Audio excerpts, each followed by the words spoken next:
Capítulo 9. Paradojas y posibilidades.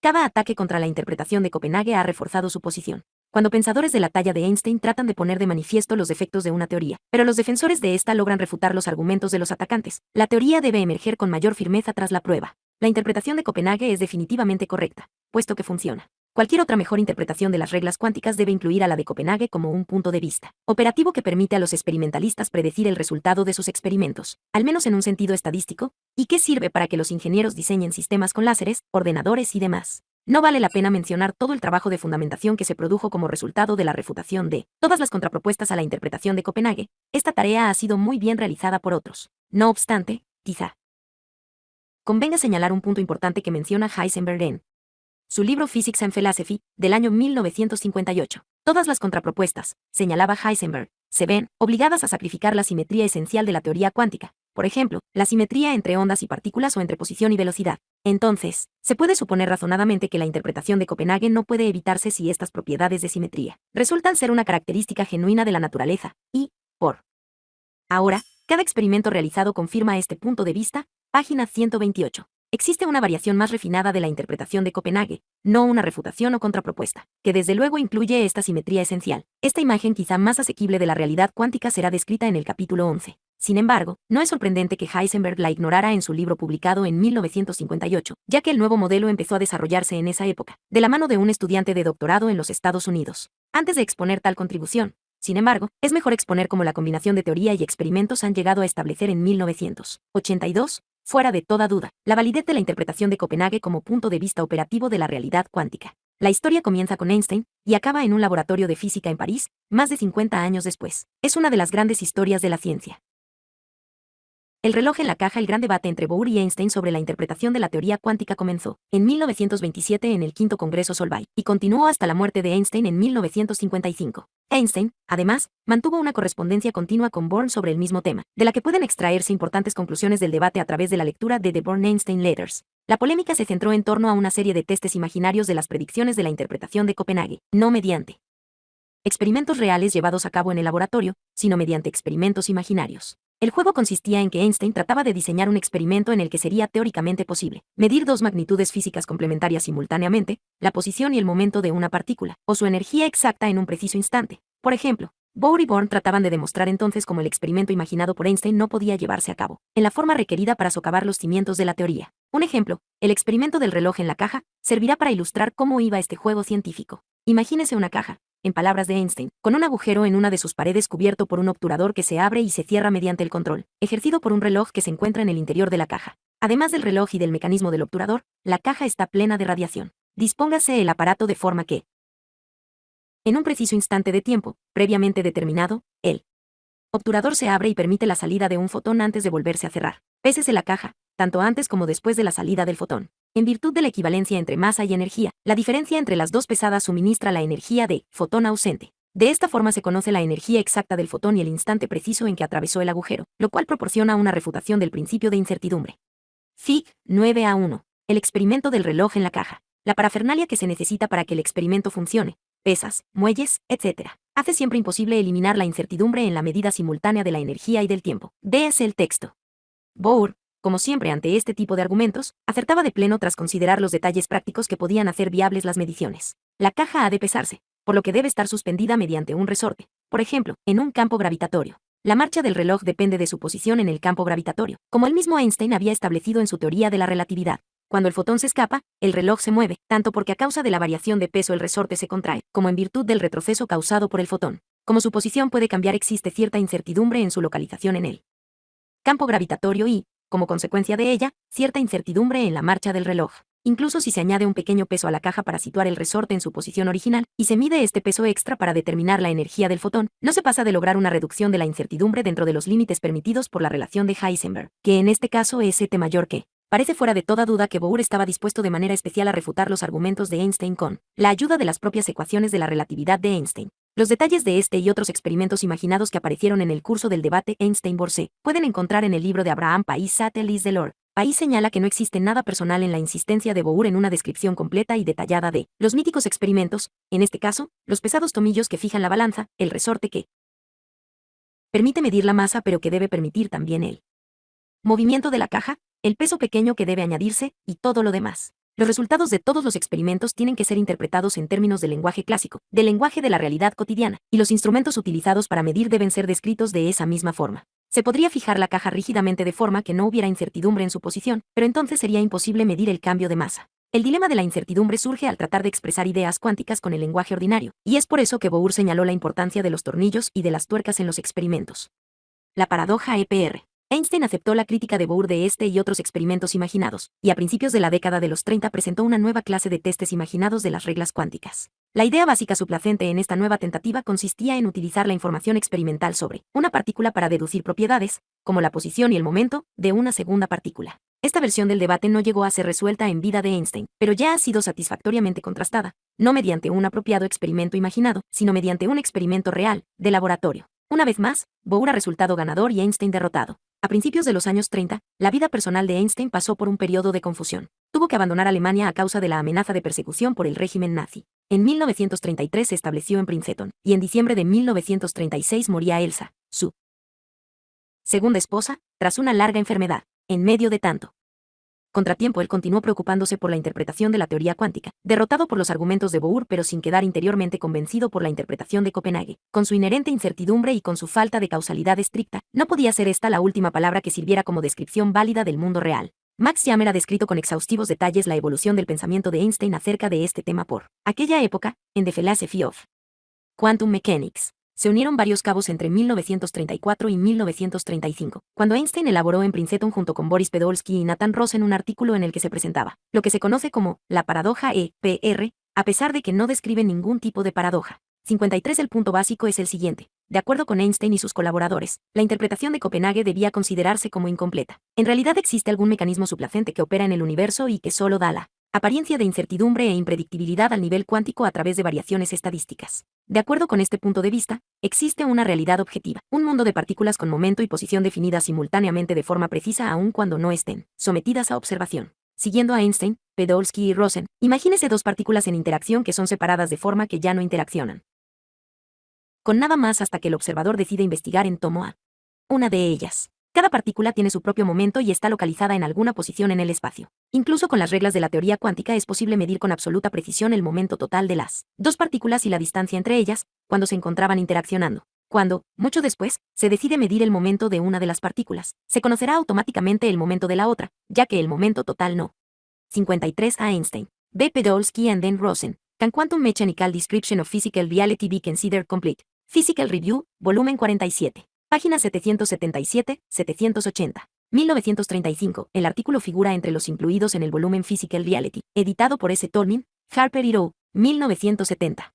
Cambia con el tiempo. Una vez medido el momento, se mide la posición precisa de esa misma partícula. Ello alterará el momento de esta, pero no, presumiblemente, el momento de la otra partícula del par, la que está sumamente alejada. De esta medida de posición se puede deducir la posición actual de la segunda partícula a partir de su momento, y de la separación inicial entre ambas. Así es posible deducir tanto la posición como el momento de la partícula lejana, lo que supone una violación del principio de incertidumbre, a no ser que las medidas efectuadas sobre la partícula próxima afecten a su par lejano en una violación de la causalidad al tratarse de una comunicación instantánea que atraviesa el espacio, acción a distancia. Si se acepta la interpretación de Copenhague, concluye el artículo EPR, se llega a que la realidad de la posición y el momento del segundo sistema depende del proceso de medida llevado a cabo en el primer sistema, que no ejerce ningún tipo de perturbación sobre el segundo. No cabe ninguna definición razonable de realidad que permita esto. 54. Aquí es donde el equipo divergía claramente de la mayor parte de sus colegas y de toda la escuela de Copenhague. Nadie estaba en desacuerdo con la lógica de la argumentación, sino que discrepaban en lo que constituye una definición razonable de realidad. Bohr y sus colegas basaban sus teorías en la idea de una realidad en la que la posición y el momento de la segunda partícula carecía de significado objetivo en tanto no fueran medidas, con independencia de cómo se actúe con la primera partícula. Debía. 54. Citado por País, página 456. Elegirse entre un mundo de realidades objetivas y el mundo cuántico. Pero Einstein se situó dentro de una pequeña minoría al decidir que de las dos opciones posibles él se inclinaba por la de la realidad objetiva, rechazando la interpretación de Copenhague. Einstein era una persona honesta, siempre dispuesto a aceptar la evidencia experimental sólida. Si hubiera vivido para verlo, ciertamente habría sido persuadido por las recientes confirmaciones experimentales de que estaba equivocado. La realidad objetiva no tiene cabida en una descripción fundamental del universo, en tanto que sí la tiene la acción a distancia o la causalidad. La verificación experimental de esto es tan importante que se ha reservado un capítulo para explicarla. Pero antes de ello, y para que el proceso quede más completo, hay que detenerse en algunas de las otras posibilidades paradójicas inherentes a las reglas cuánticas, las partículas que viajan hacia atrás en el tiempo y, finalmente, el famoso gato medio muerto de Schrödinger. Viaje en el tiempo. Los físicos emplean frecuentemente un artificio simple para representar el movimiento de partículas a través del espacio y del tiempo en una hoja de papel o en una pizarra. La idea consiste sencillamente en representar el flujo del tiempo en la dirección ascendente de abajo a arriba, de la página, y el cambio de posición en el espacio a lo largo de la hoja. Esto reduce 3 dimensiones espaciales a una, pero da lugar a representaciones que resultan familiares inmediatamente para cualquiera que haya operado con gráficas, correspondiendo el tiempo al eje Y y el espacio al eje X. Estos diagramas espacio-tiempo aparecieron en primer lugar como una herramienta de incalculable valor para la física moderna en la teoría de la relatividad, donde pueden utilizarse para representar muchas de las peculiaridades de las ecuaciones de Einstein en términos geométricos que, a veces, son más sencillos para operar, y en otras ocasiones, son más cómodos para comprender. Fueron adoptados en física de partículas por Richard Feynman en los años 40, y en ese contexto, usualmente se les conoce como diagramas de Feynman. En el mundo cuántico de las partículas, la representación espacio-tiempo también puede reemplazarse por una descripción en términos de momento y energía, que es más adecuada para el estudio de colisiones entre partículas, pero aquí nos limitaremos a una simple descripción en el espacio-tiempo. El movimiento de un electrón se representa en un diagrama de Feynman mediante una línea. Un electrón fijo en su lugar del que nunca se mueve se representa por un segmento vertical ascendente que corresponde a un solo movimiento en el tiempo. Un electrón que cambia lentamente de posición en el transcurso del tiempo se representa por un segmento ligeramente desviado respecto a la vertical ascendente, y un electrón en movimiento rápido se reconoce por el gran ángulo que forma su línea universo con la de una partícula estacionaria. El movimiento en el espacio puede efectuarse en cualquier dirección, tanto a la izquierda como a la derecha de la representación, y la línea respectiva puede zigzaguear si el electrón es desviado por la colisión con otras partículas. Pero en el mundo cotidiano, o en el mundo de los simples diagramas espacio-tiempo de la teoría de la relatividad, no es previsible la aparición de líneas universo que retrocedan y avancen en el sentido descendente de la página, ya que ello correspondería a un movimiento hacia atrás en el tiempo. Fig. 9a2. El movimiento de una partícula a través del espacio y del tiempo puede representarse mediante una línea universo. Continuando con el ejemplo de los electrones, se puede dibujar un simple diagrama de Feynman que muestre cómo un electrón moviéndose en el espacio-tiempo choca con un fotón y cambia su dirección, después emite un fotón y retrocede según otra dirección. Los fotones juegan un papel crucial en esta descripción del comportamiento de las partículas, al actuar como los portadores de la fuerza eléctrica. Cuando dos electrones se aproximan, ejercen una repulsión mutua que los vuelve a alejar a causa de la fuerza eléctrica que se da entre partículas con carga eléctrica del mismo tipo. El diagrama de Feynman asociado a tal fenómeno presenta dos líneas universo convergentes. A continuación, un fotón que emerge de uno de los electrones, que a su vez retrocede, y que es absorbido por el otro electrón, que resulta impulsado en otra dirección. 55. Los fotones no son únicamente los portadores del campo eléctrico, poseen más funciones. Dirac demostró que un fotón suficientemente energético podía producir un electrón y un positrón en el vacío, convirtiendo su energía en las masas respectivas. El positrón, el hueco del electrón de energía negativa, será de corta vida, porque encontrará enseguida otro electrón y el par se aniquilará originando una explosión de radiación energética que se puede representar en una forma simple como un único fotón. 55. Todo esto es, por supuesto, una gran simplificación. Se puede imaginar el par de electrones intercambiando realmente muchos fotones al interactuar en las páginas que siguen a continuación. Se hará referencia a un fotón como creador de un par electrón-positrón, cuando en realidad habría que referirse a más de un fotón, quizás a un par de rayos gamma en colisión o incluso a una situación más compleja. Fig. 9a3. Un electrón se mueve a través del espacio y del tiempo, emite un fotón, rayo X, y retrocede con un cierto ángulo.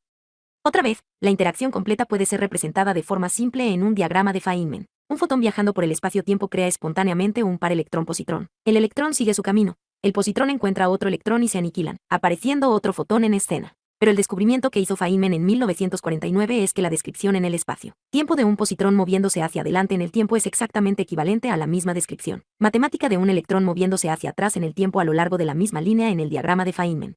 Fig. 9a4. Parte de la historia de la vida de un electrón en la que aparecen dos interacciones con fotones. Fig. 9a5. A la izquierda, un rayo gamma produce un par electrón-positrón, y después, el positrón se encuentra con otro electrón aniquilándose ambos y resultando otro fotón. A la derecha, un único electrón moviéndose en zigzag a través del espacio-tiempo e interaccionando con dos fotones en la forma de la figura 9a4. Pero en una parte de su vida, este electrón se mueve hacia atrás en el tiempo. Las dos imágenes resultan ser matemáticamente equivalentes. Fig. 9a6. En general, la aniquilación de un par partícula-antipartícula puede también ser descrita como una dispersión tan violenta que envía a la partícula hacia atrás en el tiempo. En cuanto a los fotones, al ser ellos mismos sus propias antipartículas, no hay diferencia en esta descripción entre un fotón moviéndose hacia adelante en el tiempo y otro moviéndose hacia atrás en el tiempo. A efectos prácticos, se puede prescindir de los sentidos de las trazas de fotones en un diagrama e invertir el sentido en la de un positrón tomándola como la de un electrón. El mismo diagrama anterior de Feynman se lee ahora de diferente forma. Un electrón en el espacio-tiempo se encuentra con un fotón energético, lo absorbe, y es dispersado hacia atrás en el tiempo hasta que emite un fotón energético y retrocede de forma que vuelve a desplazarse otra vez hacia adelante en el tiempo. En lugar de 3 partículas, 2 electrones y un positrón en un movimiento complicado, ahora solo interviene una partícula, un electrón que zigzaguea en el espacio-tiempo, colisionando con fotones en su camino. En términos de geometría de diagramas, existe una similitud clara entre el ejemplo del electrón que absorbe un fotón de baja energía, altera ligeramente su camino y después emite el fotón y vuelve a cambiar de dirección, con el caso del electrón, tan violentamente dispersado por la interacción con el fotón, que viaja hacia atrás en el tiempo durante una parte de su vida. En ambos casos hay una línea en zigzag con 3 tramos rectos y 2 vértices. La diferencia está en que en el segundo caso los ángulos son mayores. Fue John Wheeler el primero en intuir que ambos diagramas en zigzag representaban el mismo tipo de suceso, pero fue Feynman quien demostró la equivalencia matemática completa entre ambos. Fig. 9 a 7. Richard Feynman estableció la equivalencia matemática de todos los diagramas del espacio-tiempo con doble codo.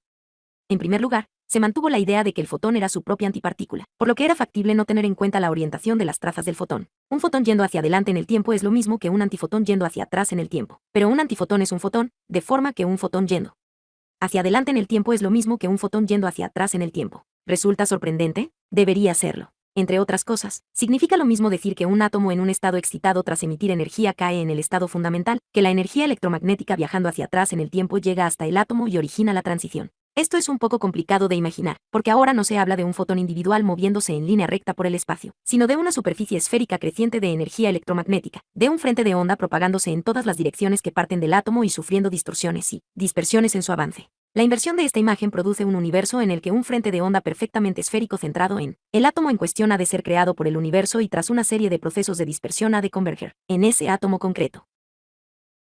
No es la intención de este libro profundizar en esta línea de pensamiento porque, entre otras cosas, se aleja de la teoría cuántica entrando en el terreno de la cosmología, pero tiene amplias implicaciones para el conocimiento del tiempo y del porqué de nuestra percepción del mismo, según un flujo unidireccional. Expuesto de manera simple, la radiación emitida por un átomo en un momento preciso será absorbida por otros átomos más tarde. Esto solo es posible porque la mayoría de aquellos otros átomos se encuentran en su estado fundamental, lo que significa que el futuro del universo es frío. La asimetría que se percibe como flujo unidireccional del tiempo es la asimetría entre las épocas más frías y más calientes del universo. Es más fácil pensar en un futuro frío en términos de un universo en expansión, porque la expansión misma produce un efecto de enfriamiento, y el hombre vive, efectivamente, en un universo en expansión. La naturaleza del tiempo, como se ve, puede estar relacionada íntimamente con la naturaleza del universo en expansión. 56. El tiempo de Einstein, pero, ¿cómo ve el propio fotón el flujo del tiempo? Se sabe por teoría de la relatividad que los relojes en movimiento marchan más lentamente cuanto más se aproximan a la velocidad de la luz. A la velocidad de la luz el tiempo se detiene y el reloj se para. Un fotón, naturalmente, viaja a la velocidad de la luz y esto supone que para un fotón el tiempo carece de sentido. Un fotón que abandona una estrella lejana y llega a la Tierra puede invertir miles de años en el viaje, medidos por los relojes terrestres, pero no emplea tiempo alguno en lo que al propio fotón se refiere. Un fotón de la radiación de fondo cósmica ha estado, bajo el punto de vista que predomina en este libro, viajando por el espacio unos 15.000 millones de años a partir del Big Bang que originó el universo, pero para el fotón mismo el Big Bang y el presente son el mismo instante. La línea correspondiente a un fotón en un diagrama de Feynman no tiene dirección en el tiempo, no solo porque el fotón es su propia. 56. Estas ideas están discutidas en detalle, y con claridad, en un lenguaje no matemático, en el capítulo 6 del libro de Jayant Narlikar The Structure of the Universe, Oxford University Press. 1977, el libro de Paul Davies Space and Time in the Modern Universe, Cambridge University Press, 1977, va más lejos en los detalles, y parte de las matemáticas empleadas en él pueden encontrarse en The Ultimate Fact of the Universe, DJ. N. Islam, Cambridge University Press, 1983. Antipartícula, sino porque el movimiento en el tiempo no tiene sentido para el fotón, y por eso es por lo que él es su propia antipartícula. Los divulgadores y místicos que tratan de encontrar una relación entre la filosofía oriental y la física moderna parecen no haber entendido este punto, que implica el que todo el universo, pasado, presente y futuro, está interconectado a través de una malla de radiación electromagnética, que ve todo a la vez. Por supuesto, los fotones pueden ser creados y destruidos, de forma que la red es incompleta. Pero la realidad es una línea de fotón en el espacio-tiempo, relacionando un ojo con, quizá, la estrella polar. No hay un movimiento real en el tiempo asociado a una línea que va de la estrella al ojo. El trazo es simplemente la percepción obtenida desde nuestro punto de vista. Otra forma de entender el fenómeno, e igualmente válida, consiste en imaginar la línea como algo eterno, alrededor de la cual evoluciona el universo, y durante estos cambios del universo una de las cosas que ocurren es que ese ojo y la estrella polar ocupan los extremos del trazo. Fig. 9 a 8. Si los trazos de todas las partículas estuvieran fijos de alguna forma en el espacio-tiempo, se podría observar una ilusión de movimientos e interacciones mediante la percepción obtenida desde. Ahora, en la imagen de la derecha, en adelante, por traslación hacia arriba en el papel. ¿No será la danza de las partículas una simple ilusión causada por nuestra percepción del flujo del tiempo? ¿Qué se puede decir de las líneas correspondientes al resto de las partículas en los diagramas de Feynman? ¿En qué medida son reales? Se puede aplicar lo mismo que en el caso del fotón. Imagínese un diagrama de Feynman que abarque todo el espacio-tiempo, con las líneas de cada partícula dibujadas en él. Imagínese, a continuación, que se observa el diagrama a través de una estrecha ranura que permite únicamente explorar una franja limitada de tiempo, y que esa ranura se mueve uniformemente de abajo a arriba. A través de la ranura se ve una danza compleja de partículas en interacción, de producción de pares, de aniquilaciones y otros sucesos más complejos en un panorama cambiante. No obstante, lo que se está explorando es algo que está fijo en el espacio y en el tiempo. Es la percepción la que cambia, no la realidad subyacente. Al estar condicionados por la observación a través del movimiento permanente y uniforme de la ranura, se observa un positrón moviéndose hacia adelante en el tiempo en vez de un electrón moviéndose hacia atrás en el tiempo, pero tan válida es una interpretación como la otra. John Wheeler ha ido más lejos en este sentido al afirmar que se podría imaginar a todos los electrones del universo conectados por interacciones hasta llegar a formar un zigzag enormemente complejo, hacia adelante y hacia atrás en el espacio-tiempo.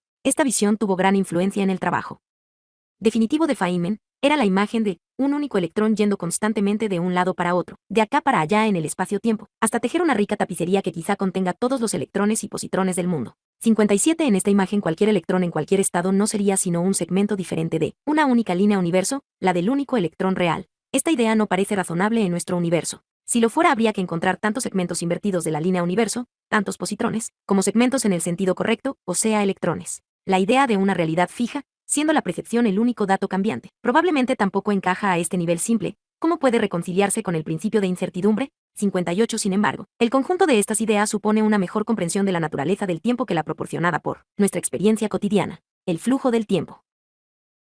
En el mundo ordinario es un efecto estadístico, en gran parte, causado por la expansión del universo desde un estado más caliente a otro más frío. Pero incluso a este nivel las ecuaciones de la relatividad permiten el viaje en el tiempo, y el concepto puede 57. Cita basada en la explicación de la teoría de Wheeler del libro de Vaness Hoffman de Strange, Story of the Quantum, editado por Pelican, 1963, página 217. 58. Feynman llegó en realidad mucho más lejos de lo que aquí se ha indicado y desarrolló un tratamiento de las líneas universo incluyendo varias probabilidades. Originó con ello una nueva versión de la mecánica cuántica que pronto se demostró, por Freeman Dyson, que era completamente equivalente en sus resultados a las versiones originales de la teoría y que después se ha demostrado como una herramienta matemática muy potente. Más adelante se volverá a tratar este punto. Entenderse de forma sencilla en términos de diagramas espacio-tiempo. 59. El movimiento en el espacio puede ocurrir en cualquier dirección y después en la opuesta. El movimiento en el tiempo solo tiene lugar en una dirección en el mundo de cada día, y ello parece regir también al nivel de las partículas. No se pueden visualizar las 4 dimensiones del espacio-tiempo formando los ejes relativos ángulos rectos entre sí, pero se puede dejar de lado una dimensión e imaginar lo que significaría esta regía estricta si se aplica a una de las 3 dimensiones escogidas. Es como si estuviera permitido el movimiento hacia arriba y hacia abajo, hacia adelante y hacia atrás, pero el movimiento lateral se viera limitado a dirigirse siempre hacia la izquierda. Por ejemplo, el movimiento hacia la derecha está prohibido. Si se toma esta como la regla fundamental para un juego de niños, y se le pregunta a uno de los participantes sobre la forma de alcanzar un premio que se encuentre en el lado de la derecha, hacia atrás en el tiempo, no le llevará mucho tiempo encontrar una forma de resolver el problema. Simplemente se dará la vuelta, con lo que intercambiará derecha por izquierda, y ahora podrá moverse hacia la izquierda hasta alcanzar el premio. Una alternativa es estirarse en el suelo, con lo que el premio se encontrará hacia arriba con referencia a la cabeza. Es posible moverse hacia arriba hasta tomar el premio y bajar hasta la posición original, recuperándola. 59. Las implicaciones de la teoría de la relatividad en la comprensión del universo y las implicaciones en el viaje a través del tiempo están desarrolladas con más detalle en mi libro Space Warps, Delacorte, Nueva York, y Pelican, Londres, 1983.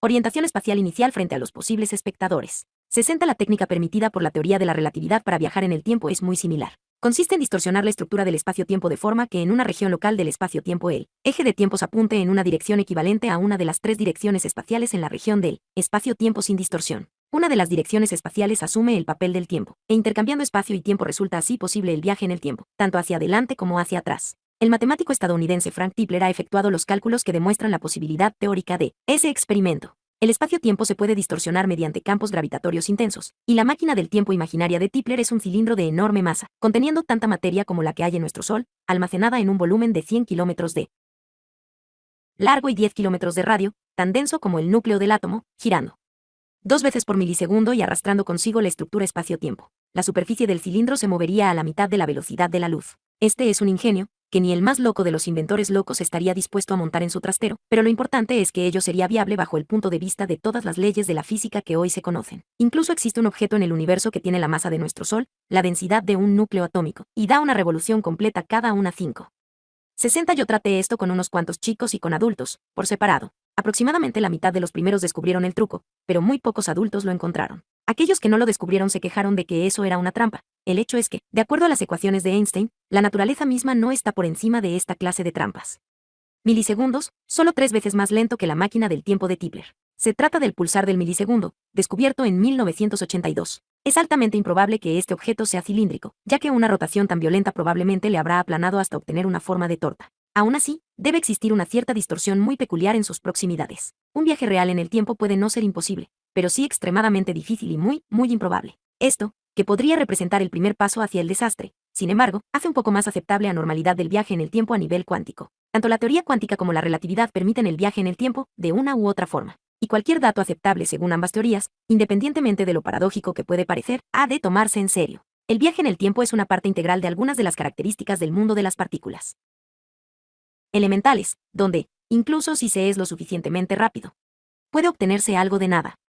Algo de nada en 1935, Hideki Yukawa, por entonces un profesor de física de 28 años de la Universidad de Osaka, sugirió una explicación para justificar el hecho de que los neutrones y protones de un núcleo atómico se mantengan unidos, a pesar de que la carga positiva tiende a romper el núcleo a causa de la fuerza eléctrica. Es claro que debe existir otra fuerza más intensa que la eléctrica en las condiciones precisas. La fuerza eléctrica es transportada por el fotón, de modo que, según el razonamiento de Yukawa, esta fuerza nuclear intensa también debía ser transportada por otra partícula. Él dio a esta el nombre de mesón, y calculó su masa, que resultó estar en un punto intermedio entre la del electrón y la del protón, de ahí el nombre, por aplicación de las reglas cuánticas al núcleo. Como los fotones, los mesones son bosons, pero con una unidad de spin no cero. En contraposición a los fotones, los mesones tienen una vida muy corta, siendo esta la razón por la que solo han sido vistos fuera del núcleo bajo condiciones especiales. A su debido tiempo se descubrió una familia de mesones, no exactamente acordes a los previstos por Yukawa, pero sí lo suficientemente parecidos como para confirmar que la idea de partículas nucleares intercambiando mesones como portadores de la intensa fuerza nuclear debe ser considerada de la misma forma que la del intercambio de fotones como portadores de la fuerza eléctrica.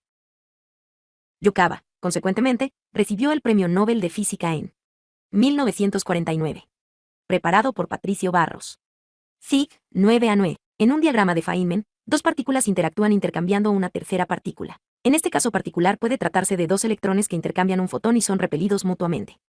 Esta confirmación de que las fuerzas nucleares, como las eléctricas, pueden entenderse simplemente en términos de interacciones entre partículas constituye una piedra angular en el punto de vista actual que los físicos tienen del mundo. Todas las fuerzas se entienden hoy como interacciones. Pero, ¿de dónde surgen las partículas portadoras de la interacción? Vienen de ningún sitio. De acuerdo con el principio de incertidumbre, son algo de nada. El principio de incertidumbre se aplica a las propiedades complementarias de tiempo y energía, igual que a la posición y el momento. Cuanto menos incertidumbre hay sobre la energía involucrada en un suceso a nivel atómico, más incertidumbre pesa sobre el tiempo del mismo, y viceversa. Un electrón aislado no existe, porque puede tomar prestada energía de la relación de incertidumbre durante un periodo suficientemente corto de tiempo, y emplearla en crear un fotón. El problema reside en que, casi tan pronto como el fotón ha sido creado, tiene que ser reabsorbido por el electrón antes de que el mundo en general detecte que la conservación de la energía ha resultado violada. Los fotones solo existen durante una pequeñísima fracción de segundo, menos de 10-15 segundos, pero están apareciendo y desapareciendo constantemente en torno a los electrones. Es como si cada electrón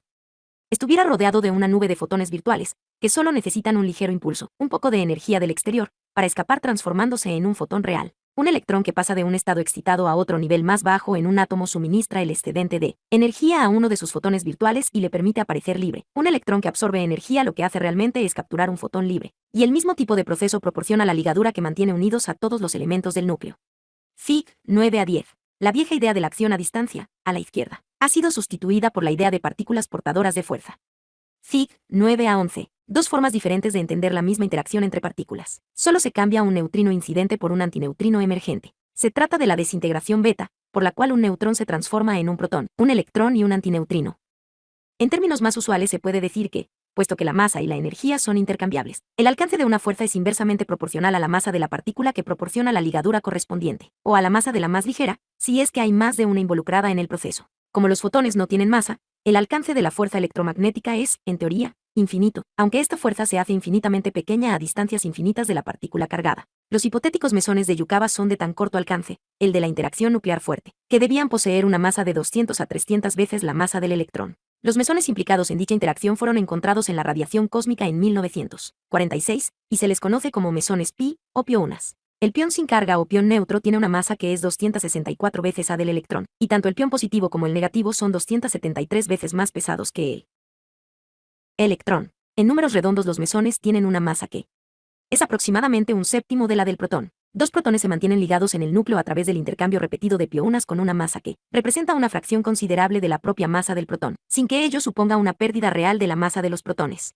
Esto solo es posible porque los protones son capaces de utilizar ventajosamente el principio de incertidumbre. Se crea un pión, llega hasta otro protón y desaparece. Todo ello en el momento de incertidumbre permitido por la distracción del universo. Los protones y neutrones, nucleones, solo pueden intercambiar mesones cuando están extremadamente próximos, esencialmente cuando se están tocando, por usar una expresión inapropiada, del mundo cotidiano. De otra forma, los piounas virtuales no pueden cruzar la distancia en el tiempo que el principio de incertidumbre les concede. Este modelo explica así por qué la interacción nuclear fuerte es una fuerza que no surte efecto sobre los nucleones exteriores al núcleo, aunque sí lo hace, y de forma sumamente intensa, sobre los nucleones interiores al núcleo. 61 Un protón es, aún más que el electrón, el centro de su propia nube de actividad. En su camino a través del espacio y del tiempo, un protón libre está emitiendo y reabsorbiendo constantemente fotones y mesones, ambos virtuales. Pero aún hay otra forma de considerar este fenómeno. Piénsese en un protón emitiendo un pión y reabsorbiéndolo. El proceso es simple, pero considérese de esta otra forma. Al principio hay un protón, a continuación hay un protón y un pión,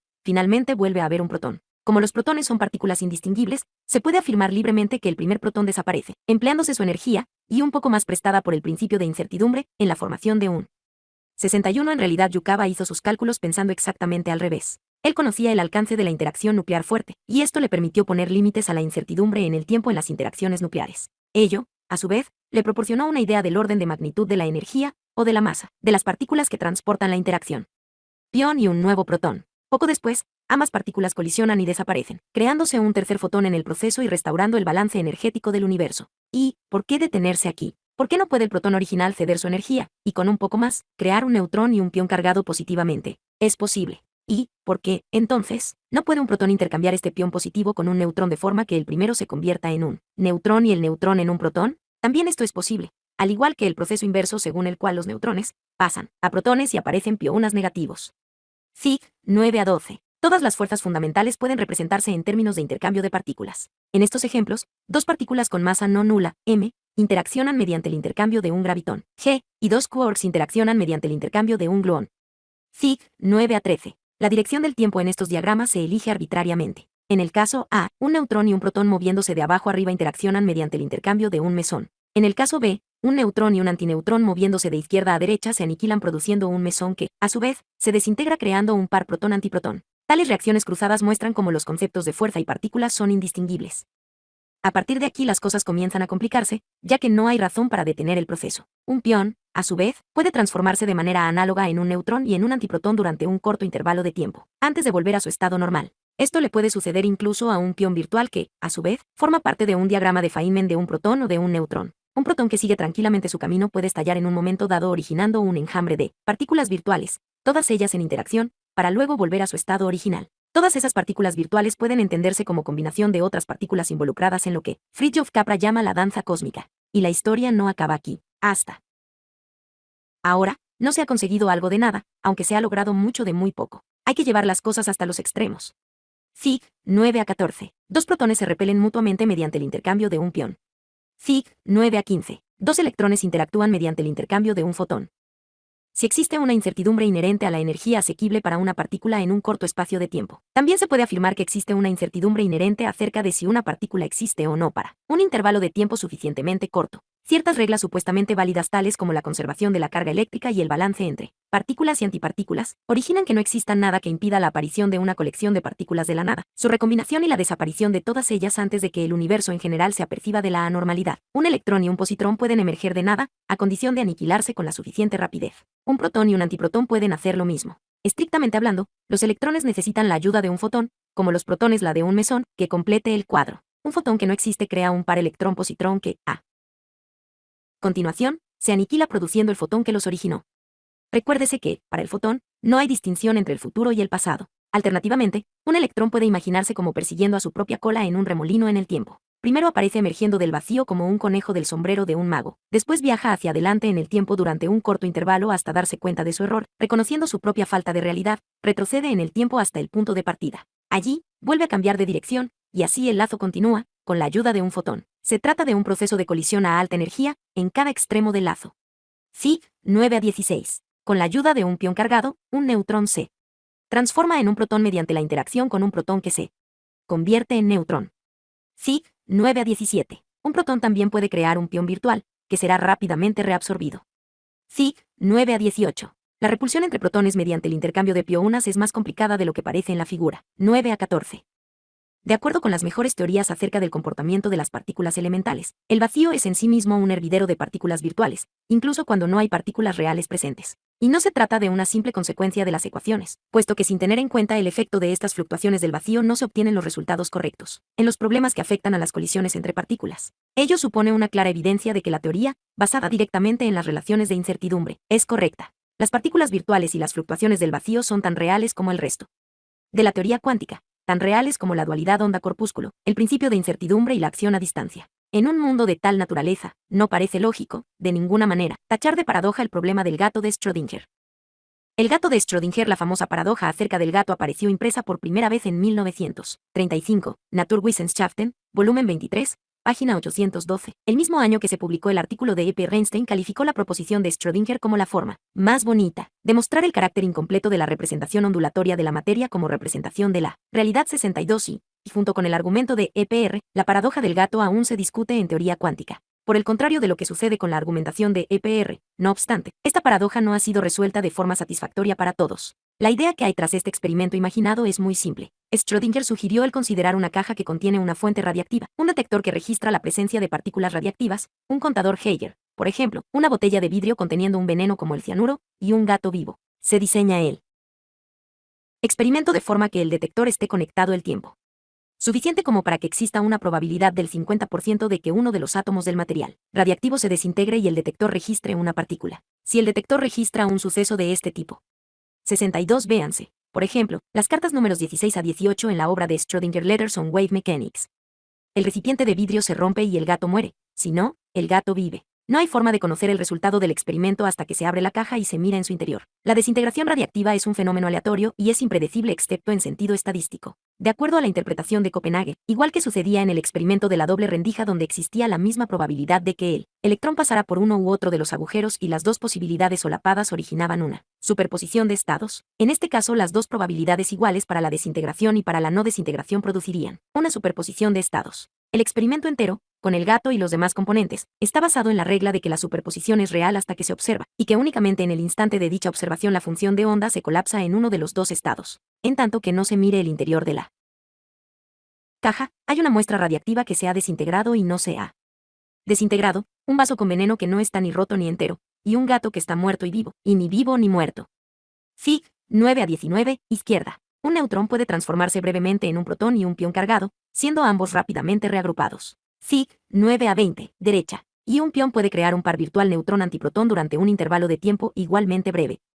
Una cosa es imaginar una partícula elemental, como el electrón, no estando ni aquí ni allí, sino en cierta superposición de estados, y otra mucho más dura es imaginar algo tan familiar como un gato en esta forma de muerte aparente. Schrödinger imaginó este experimento para poner de manifiesto que existe una grieta en la estricta interpretación de Copenhague, ya que obviamente el gato no puede estar simultáneamente vivo y muerto. Pero, ¿es esto más obvio que el hecho de que un electrón no puede ser una partícula y una onda simultáneamente? El sentido común ya ha sido sometido a prueba como guía para la realidad cuántica y no se ha mostrado apropiado. Lo único que se sabe con seguridad sobre el mundo cuántico es que no hay que fiarse del sentido común y que solo hay que creer en lo que se puede observar directamente o detectar sin ninguna ambigüedad con los instrumentos de medida. No se sabe lo que pasa dentro de la caja salvo que se mire. La controversia sobre el gato de la caja se ha prolongado por espacio de medio siglo. Para cierta escuela de pensamiento el problema no existe, porque el gato está en condiciones de resolver por sí mismo si está muerto o vivo, y la consciencia del gato es suficiente para provocar el colapso de la función de onda. En este caso, ¿dónde situar la línea de separación? ¿Podría una hormiga ser consciente de lo que pasa, y una bacteria? Piénsese de otra forma.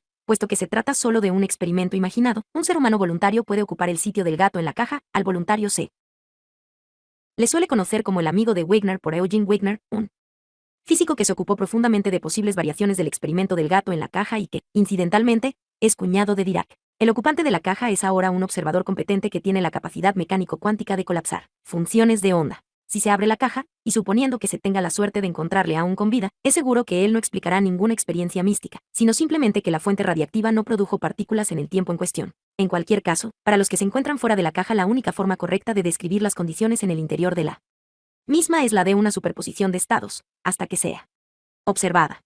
Fig. 9 a 21. Diagrama, espacio-tiempo, de Feynman de una interacción genuina entre varias partículas revelada por una fotografía de una cámara de burbuja y descrita por Fritjof Capra en The Tao of Physics. Fig. 9 a 22. Un simple protón podría haberse implicado en una red de interacciones virtuales como esta, tomado de The World of Elementary Particles, de K. Ford, Blasdell, Nueva York, 1963. Tales interacciones se dan permanentemente. Ninguna partícula está tan aislada como puede parecer a primera vista. Fig. 9 a 23. Un protón, un antineutrón y un pión pueden aparecer de la nada, como una fluctuación del vacío, durante un breve intervalo de tiempo antes de aniquilarse. La misma interacción puede representarse por un lado temporal, con el protón y el neutrón persiguiéndose entre sí en un remolino en el tiempo, ligados mediante el pión B. Ambos puntos de vista son igualmente válidos. Fig. 9 a 24. Un protón puede morderse la cola en el tiempo de forma análoga. La cadena no se acaba nunca. Imagínese que tal experimento ha sido anunciado a todo un mundo intrigado por la curiosidad, pero que para evitar las interferencias de la prensa ha sido realizado en un local herméticamente cerrado, incluso después de haber abierto la caja, e independientemente de que se haya podido saludar al voluntario o haya habido que arrastrar su cuerpo. Los periodistas del exterior no conocen el resultado de la experiencia. Para ellos, el edificio completo en el que se ha instalado el laboratorio sigue siendo una superposición de estados. Y así se podría llegar a pensar en una sucesión infinita.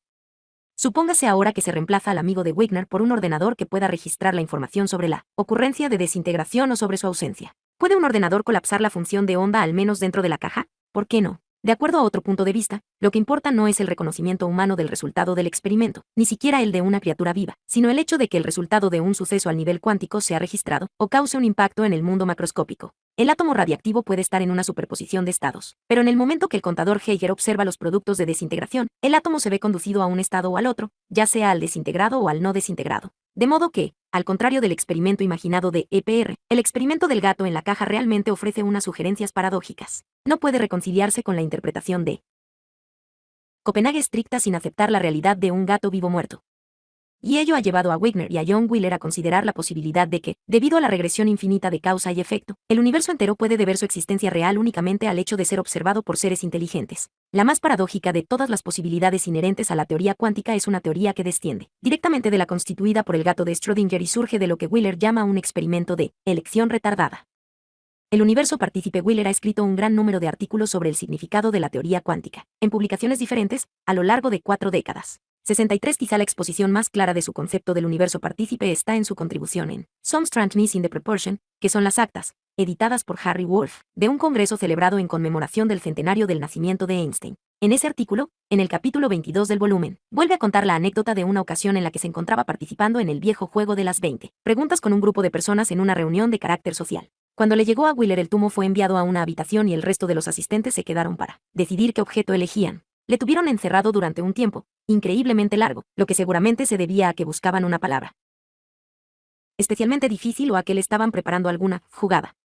A su vuelta se encontró con que las respuestas de cada participante a preguntas tales como ¿se trata de un animal? O ¿es verde? Eran rápidas, pero a medida que avanzaba el juego las respuestas tardaban cada vez más y más en llegar. Cosa extraña sí, como era lógico, todos se habían puesto de acuerdo en el objeto y las únicas contestaciones posibles eran sí o no. ¿Por qué debían? 63 nació en 1911, época apropiada para recibir de lleno el impacto de los descubrimientos de los años 20. Generaciones posteriores han aceptado de buen grado la teoría cuántica que les llegaba como la sabia herencia del pasado y han utilizado el recetario cuántico como unas reglas del juego. La antigua generación, aliviada al haber encontrado una teoría consistente y junto a los efectos de su edad, decayó en sus ímpetus pioneros. La generación de Wheeler y Feynman fue inevitablemente la que hubo de preocuparse por el significado de todo ello, junto con Einstein, quien, como en otros aspectos, fue una excepción. Pensar tanto rato antes de dar una contestación tan simple. Al fin, cuando solo quedaba una pregunta, Wheeler se decidió, ¿es una nube? La contestación, sí, fue acompañada de una explosión de carcajadas por parte de los presentes, y le hicieron partícipe del secreto. Se habían puesto de acuerdo en no elegir un objeto determinado, sino que cada persona, cuando era interrogada, debía dar una contestación verdadera referida a algún objeto real que se le ocurriera, y que cumpliera los requisitos impuestos por todas las contestaciones anteriores. Conforme el juego avanzaba se hizo tan difícil para él como para los interrogados. ¿Qué tiene que ver todo esto con la teoría cuántica? De la misma forma que se suele tener un concepto del mundo real existente aun cuando no se ha observado, Wheeler imaginaba que existía realmente un objeto que él trataba de identificar, pero no existía. Todo lo real eran las contestaciones a sus preguntas, de la misma forma que lo único conocido acerca del mundo cuántico son los resultados de los experimentos. La nube era, en cierto sentido, creada por el proceso seguido al preguntar, y en el mismo sentido, el electrón es creado por el proceso de detección experimental. La anécdota ilustra claramente el axioma fundamental de la teoría cuántica de que ningún fenómeno elemental es un fenómeno hasta que no sea un fenómeno detectado, y el proceso de detección puede originar contradicciones con el concepto ordinario de realidad. Para aclarar su idea, Wheeler consideró otro experimento imaginado que era una variación del experimento de las dos rendijas. En esta nueva versión, los dos agujeros se combinan con una lente para concentrar la luz que atraviesa el sistema, y la pantalla detectora se reemplaza por otra lente que origine la divergencia de los fotones provenientes de cada rendija. Un fotón que pasa por uno de los agujeros atraviesa la segunda pantalla y la segunda lente le dispersa hasta un detector a la izquierda. Por ejemplo, un fotón que pasa por el otro agujero va a parar al detector de la derecha. Con este dispositivo experimental se determina por qué agujero pasó cada fotón, con tanta seguridad como en la versión en la que se detectaba directamente el paso del fotón por las rendijas. Igual que en este caso, si solo se permite el paso por el aparato de un fotón en cada instante, se logra identificar inequívocamente el camino seguido y no hay interferencia porque no hay superposición de estados. Vuélvase a modificar el aparato cubriendo la segunda lente con una película fotográfica distribuida en tiras formando una persiana. Las tiras se pueden aproximar entre sí hasta formar una pantalla completa que impida a los fotones atravesar la lente y ser desviados. O, si no, la persiana puede abrirse y permitir el paso de los fotones como antes.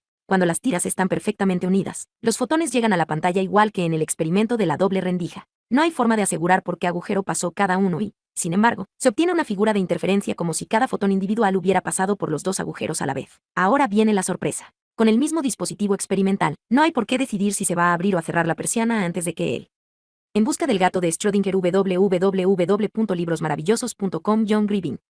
Fotón haya atravesado la lente con los dos agujeros. Se puede esperar hasta que los haya atravesado, y después decidir si se crea un experimento en el que el fotón ha ido solo por un agujero o por los dos a la vez. En este experimento de elección retardada, algo que se lleva a cabo ahora tiene una influencia inevitable sobre lo que se puede afirmar sobre el pasado. La historia, al menos para un fotón, depende de cómo se elija efectuar una medida. Los filósofos han meditado mucho sobre el hecho de que la historia no tiene sentido, el pasado no tiene existencia, salvo en la forma en que aparece registrada en el presente. El experimento de elección retardada de Wheeler muestra este concepto abstracto en términos sólidos y prácticos. No tenemos más derecho a hablar de lo que el fotón está haciendo, mientras no se le detecta, que a hablar de la palabra en juego, hasta que éste no ha terminado. Som Strangeness, página 358.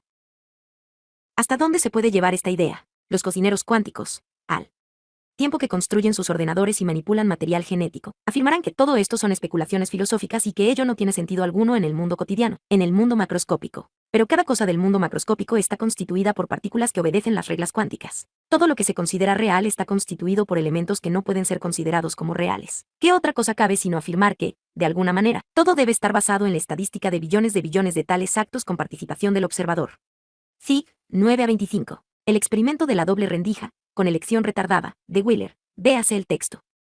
Sin tener en cuenta las extrañas coincidencias que producía su intuición, recuérdese su visión del electrón único tejiendo su camino a través del espacio y del tiempo. Wheeler siguió adelante hasta considerar al universo entero como un circuito autoexcitado y participativo. Comenzando desde el Big Bang, el universo se expande y se enfría. Tras miles de millones de años se producen seres capaces de observar el universo. Los actos de participación del observador, vía el mecanismo del experimento de elección retardada, producen, a su vez, una realidad tangible al universo, no solo al presente, sino a todo el pasado desde el principio. Observando los fotones de la radiación de fondo cósmica, el eco del Big Bang puede que sea la causa del Big Bang y del mismo universo. Si Wheeler está en lo cierto, Feynman estaba más próximo a la verdad de lo que él mismo pensaba cuando afirmó que el experimento de la doble rendija contiene el único misterio. Fig. 9 a 26. El universo entero puede entenderse como un experimento de elección retardada en el que la existencia de observadores que detectan lo que acontece es lo que confiere el carácter de realidad tangible al origen de todo. De la mano de Wheeler, se han tratado temas introducidos en terrenos de la metafísica, que pueden llevar a la conclusión de que todo esto se basa en hipotéticos experimentos imaginados. Se puede pensar lo que se quiera sin que ello suponga suscribir una cierta interpretación de la realidad. Lo que se necesita son evidencias sólidas obtenidas a partir de experimentos reales, no imaginados, sobre los que basar un juicio acerca de la elección más apropiada de la interpretación, entre las variadas opciones metafísicas que se ofrecen. Y esta sólida evidencia es justamente la que ha proporcionado el experimento de Aspect a comienzos de la década de los 80, la prueba de que las extrañas peculiaridades cuánticas no son solo reales, sino también observables y medibles.